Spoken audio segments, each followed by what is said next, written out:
লাখো মানুষের ভালোবাসায় সিক্ত হলেন তরুণ আইনজীবী সাইফুল ইসলাম আলিফ। চট্টগ্রামে জমিয়াতুল ফালা মসজিদ মাঠে তার দ্বিতীয় জানাজা অনুষ্ঠিত হয়, আর প্রথম জানাজা অনুষ্ঠিত হয় আদালত প্রাঙ্গণে। এতে স্থানীয় সরকার উপদেষ্টা হাসান আরিফ, ছাত্রনেতা সার্জিস আলম, হাসনাত আবদুল্লাহ ও বিভিন্ন রাজনৈতিক দলের নেতাসহ সর্বস্তরের মানুষ অংশ নেয়। লোহাগাড়ার গ্রামের বাড়িতে তৃতীয় জানাজা শেষে তাকে দাফন করার কথা রয়েছে।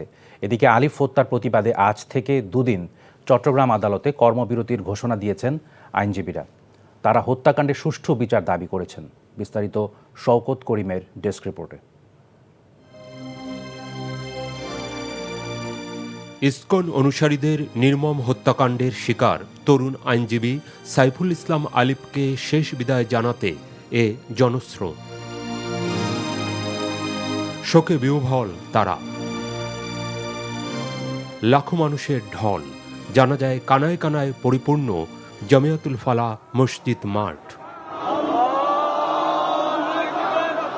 এতে অংশ নেন স্থানীয় সরকার উপদেষ্টা হাসান আরিফ, বৈষম্য বিরোধী ছাত্র আন্দোলনের কেন্দ্রীয় নেতারা, জেলা জামায়াতের আমির শাহজাহান চৌধুরী সহ বিভিন্ন শ্রেণী পেশার মানুষ।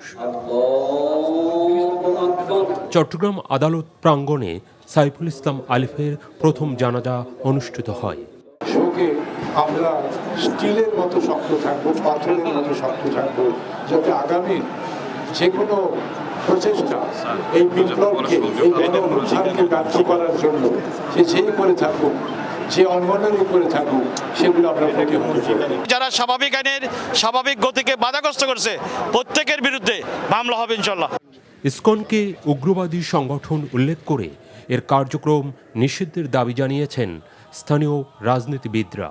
ইসকনকে তো ধর্মীয় হিন্দু বলেই গ্রেপ্তার করা হয় নাই, রাষ্ট্রদ্রোহী হিসাবে তাকে গ্রেপ্তার করা হয়েছে। যারা চিহ্নিত আছে তাদেরকে এই 48 ঘন্টার মধ্যে গ্রেপ্তার করতে হবে।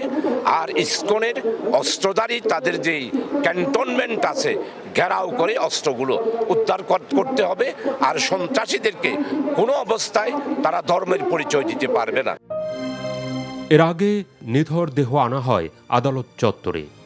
প্রিয় আলিফের মরদেহ দেখতে ভিড় করেন দীর্ঘদিনের সহকর্মী, সহপাঠীরা। অনেকেই ভেঙে পড়েন কান্নায়। বিকেলে গ্রামের বাড়ি লোহাগাড়ায় পৌঁছায় মরদেহ। নিজেদের সন্তানকে হারিয়ে আবেগ আপ্লুত গ্রামবাসী, স্বজনরা। মঙ্গলবার চট্টগ্রাম আদালতের মূল ফটকের সামনে রঙ্গম সিনেমা হল সংলগ্ন এলাকায় ইসকনের সমর্থকরা কুপিয়ে হত্যা করে সাইফুল ইসলামকে। এ ঘটনায় আহত হন আরও 15 জন।